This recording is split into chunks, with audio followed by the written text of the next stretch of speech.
Fantasy Island sucks. That is a really good hologram. There is only one fantasy per guest. And you must see your fantasy through. It brought her back to life. No matter what. Fantasy Island is a 2020 preboot of the 1970s TV series of the same name. In it, esteemed writer-director Jeff Wadlow takes us to Fantasy Island, where our wildest dreams can come true. Barring your name is Jason Blum, and your wildest dream is to make a 600% profit off a $7 million budget. But why does Fantasy Island suck? Surely the man behind such terrifying movies like Truth or Dare, We're not playing the game. It's playing us. and true memoirs of an international assassin Never bring a knife to a gun. You brought a knife to a gunfight! knows how to make a horror movie, right? What are you talking about? This isn't a horror movie. It's called Fantasy Island. Well, I didn't see any hobbits, so it's definitely not a fantasy movie. And after checking on both Wikipedia and IMDb, suffice it to say, Fantasy Island is a horror movie. This way. Oh, no, wait. Maybe this way. No. Oh, maybe this. No. It's just one that fails in its vision and execution. The movie starts off with Portia Doubleday running through a jungle while being chased by the Mr. Robot writing staff. We just need you for one more episode. Mrs. Robot finds the mansion from Scary Godmother and attempts to call for help. Please, there's no time. I've been abducted. I've been taken to some crazy island. Unfortunately, it isn't long before her contractual agreements catch up to her,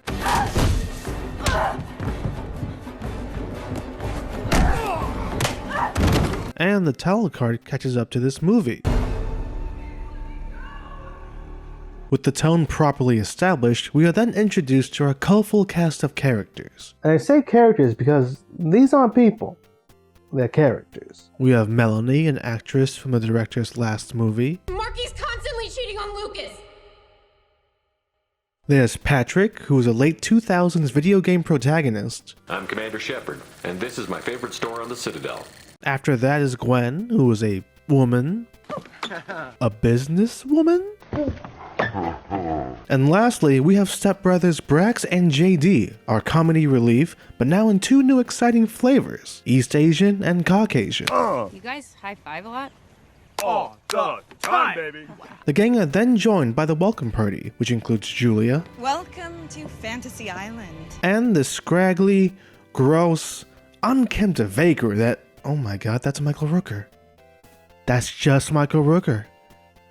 Michael Rooker lives on an island and shits in the ocean. After everyone is led to their rooms, Gwen learns the depths of what Michael Peña will go through to ensure the accuracy of each guest's fantasy. Mr. Rourke tailors each fantasy specifically to the guest. Based on a one-page questionnaire. Just visit Quizilla.com/Fantasy Island 76 to tell me your wildest fantasy. And in return, I will tell you what your patronus is. Mine's a nightjar, in case you were wondering. But you weren't. Later on that night, everyone's at the bar drinking, responsibly of course, before they start wondering how this whole fantasy thing works. Maybe it's like LARP. Live action role playing is actually pretty fun. Then the golf cart carrying Michael Peña from Craft Services arrives so he can lay down some ground rules. Good evening. I am Mr. Rourke, the ambassador to your deepest desires. Let me officially welcome you to Fantasy Island. Basically, every guest gets only one fantasy, and each guest has to see their fantasy through to the very end. Now with all those boring rules out of the way, it's time to make these fantasies into reality. And what better fantasy there is than to be on an episode of MTV's Cribs? You wrote on your questionnaire your fantasy was to have it all, no? Yeah. Well, it's all yours.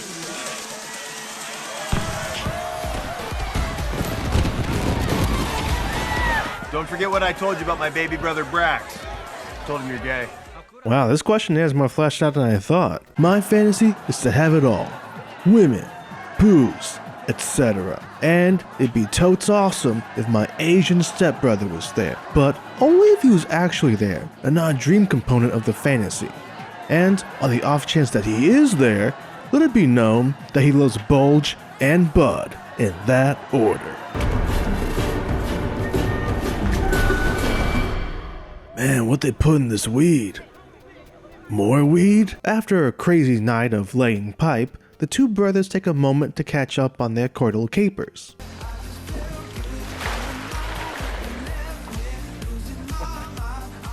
I'm surprised he can still stand. What about you? Saw you talking to Malibu Barbie last night. How'd that go? Chastity? Believe me, the name functions purely on an ironic level. We boned. What? No man can have sex twice in one night. It's physically impossible. Right? While exploring the rest of their fantasy abode, the two find a safe room, which comes in handy later that night. Hey, laser pointer. Apparently, Michael Peña has crafted some elaborate backstory behind the origin of how they came to possess the mansion. Are you and your brother enjoying your fantasy? We loved it until guys with guns showed up. Sounds like Kalushov's men. Which, I just gotta say, that's some pretty good DMing right there. Who the hell's Kalushov? He's a businessman who formerly owned the house. What kind of business? While JD and Brax are getting tortured by Russian terrorists, We surrender! Michael Peña decides to torture Gwen by reading an old live journal entry of hers. Happiness and I aren't exactly compatible. Now, mistakes and regrets, we're old friends. So if I had one wish, I guess it would be to get a do-over. Is it too late to change to sex stuff? He then gives her a chance to redo the biggest regret in her life, ordering the fish instead of the steak at Maestro's. Down to the last detail. How did you? Yes, and this is where Mr. Allen proposed. Also saying no to her boyfriend when he proposed. You are here because regret has ruined your life.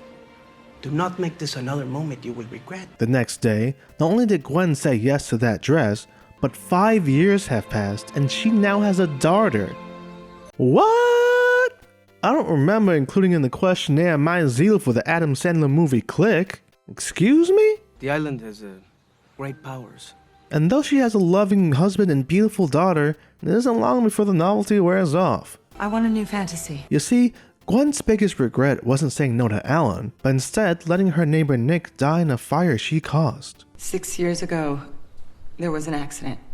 A fire in my apartment. Someone died, and it was my fault. Being a businesswoman, she finagles her way to this new fantasy, and who knows, maybe this time she'll learn how to save a life. On Patrick's side of the island, he's out there trying to fulfill his own hero fantasy. It turns out, he's not a soldier at all, and if anything, he's the LARPer. Ever since I was a kid, I wanted to enlist.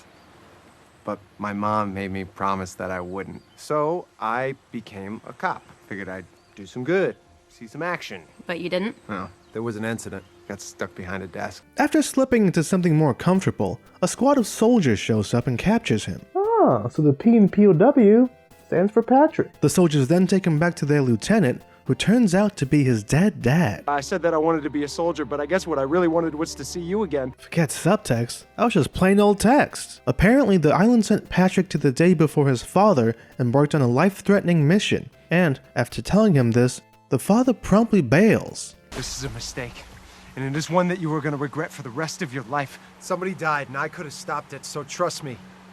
I know. Huh, that sounds so familiar.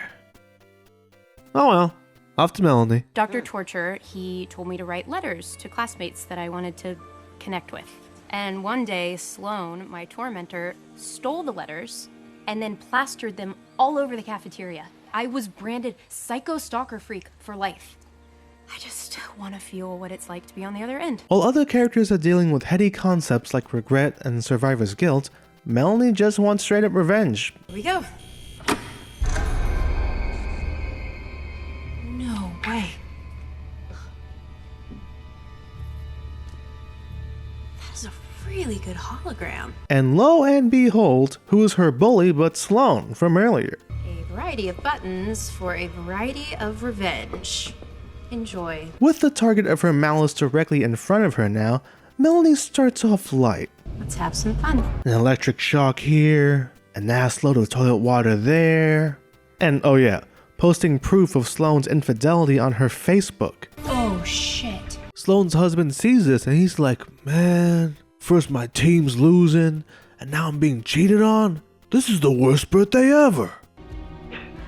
Don't tell me that's where you've been the last 2 days. It's at this point that Melanie realizes that Sloane ain't no hologram. She's a solid ogram. She's real. And she's also in real trouble because here comes Dr. Torture. Not wanting to share her fantasy with this PH dick, she decides to knock him out by using things that were set up earlier in the movie in a smart and logical way.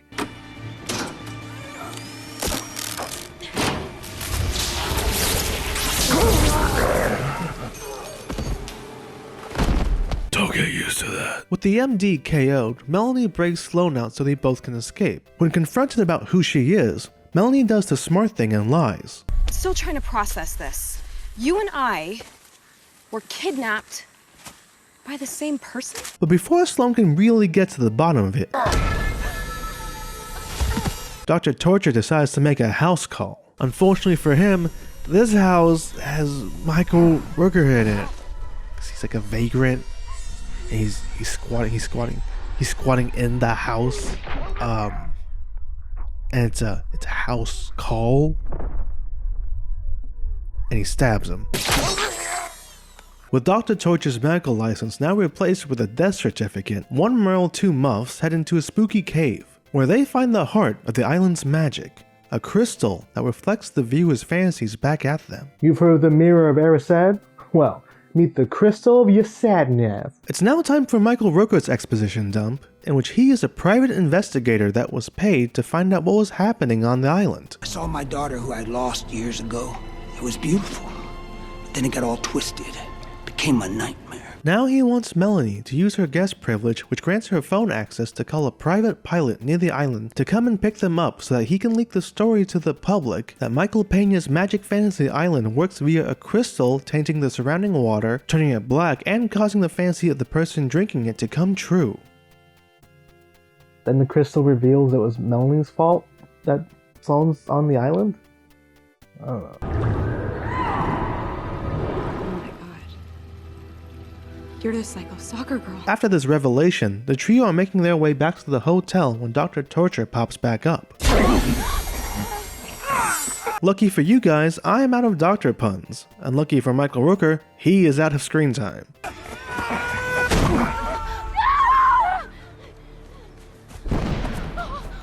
With their filthy father surrogate dead, Melanie then takes this chance to show Sloane that she is not a completely bad person. I thought you were a hologram.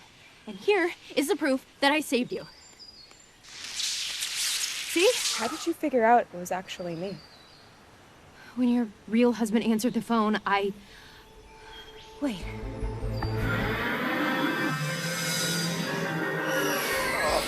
That's right. Don't tell me that's what you did last night. Back at the control room, Sloane tries to get her husband to call for help. But first, she offers a heartfelt apology to both her husband and Melanie at the same time. I've been taken to some island somewhere. Oh, cut the bullshit. Why should I believe you? You probably shouldn't. Not after what I did to you. I hurt people who don't deserve it. And I am so sorry. Well, that's what I call two birds, one stone. Okay, what do you need me to do? We're now about an hour and 20 minutes into this movie, and there's still a lot I haven't said yet. So, for the sake of this video's brevity and my own sanity, let's pick the pace up a little bit, huh? Brax and JD manage to flip the table on the Russians before getting rescued by Patrick's unit. A Black Ooze-powered Russian shoots and kills JD. More Black Ooze-powered Russians show up, leading to Patrick's dad dying a heroic death anyway, as he sacrifices himself to save his son and his son's homosexual Asian acquaintance. The two escape and run into Melanie and Sloane. Who are you? I'm her fantasy. Everyone gets together to launch a complaint against Michael Peña via the Better Business Bureau, and then we learn why everyone is really on this island. We weren't brought here to have our own fantasy. We were brought here to be a part of someone else's. Because of Nick Taylor. Who's Nick Taylor? Basically, 6 years ago, JD and Brax were living with a man named Nick Taylor. After Gwen accidentally caused a fire, the building was evacuated. Because JD and Brax thought Nick was on a date with Melanie, they didn't check in to see if he was in his room. But what they didn't know was that Melanie had turned Nick down when he asked her out that night because Sloane had ruined her sense of self-esteem. All the while, Patrick was also there and he did nothing because he was a huge fucking coward. We have to save him! You have to help me save him! We should really wait for the fire department. The plane Sloane's husband calls arrives, surely signifying the start of a new trusting relationship. Worst birthday ever! The group run off and figure out that Julia brought them to the island as revenge for her son's death. Because if you're dying and you have access to a magic island, why not use that on revenge? Okay, not to be negative, but we're gonna die here. The gang decide to blow up the crystal but probably get lost. Portia Doubleday has a verbal sparring match with her evil twin, Ferrari Triple-A-Week. OMG. What a pathetic loser. Patrick partakes in a pugilistic play with his paranormal patriarch. Brax gets sibling shamed. This should have been you instead. Mom and Dad loved me more.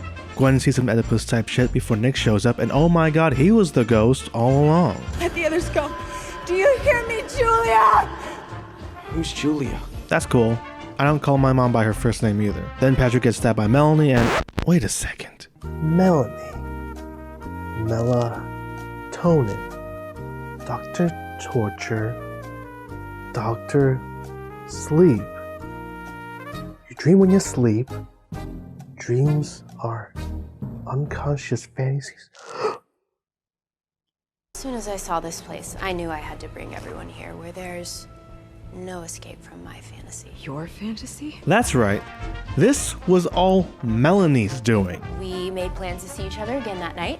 It would have been our first real date.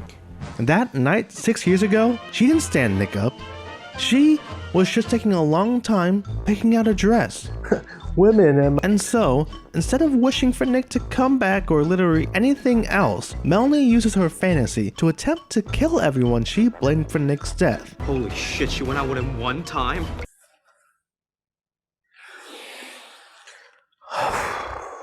Michael Peña gives Sloane a fantasy because she's technically a guest. All of my guests get a fantasy.